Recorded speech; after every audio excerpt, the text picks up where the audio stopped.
চলতি মাসের সম্প্রসারণে দলিত, মহিলা, অনগ্রসর এবং কৃষক সমাজের বেশ কয়েকজন প্রতিনিধি স্থান পেয়েছেন কেন্দ্রীয় মন্ত্রিসভায়। প্রধানমন্ত্রী নরেন্দ্র মোদীর অভিযোগ, তার পদক্ষেপে অনেকে পছন্দ করছেন না। সোমবার বাদল অধিবেশনের প্রথম দিন বিরোধীদের হট্টগোলকে এভাবেই কটাক্ষ করেছেন তিনি। সংসদীয় প্রথা অনুযায়ী মন্ত্রিসভার রদবদলের পর নতুন মন্ত্রীদের লোকসভা ও রাজ্যসভার পরবর্তী অধিবেশনে পরিচয় করিয়ে দেন প্রধানমন্ত্রী।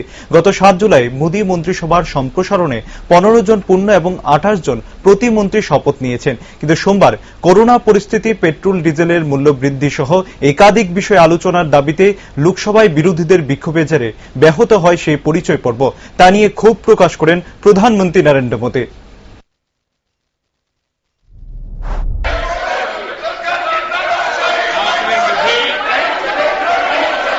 मंत्रिमंडल के नए सदस्यों का इस सदन में परिचय कराने के लिए आदेश किया है।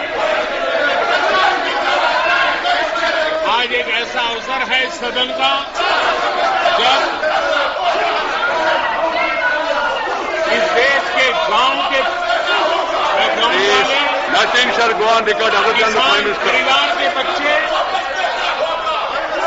आज जब मंत्री बनकर के इस सम्मानीय सदन में उनका परिचय हो रहा है, तो कुछ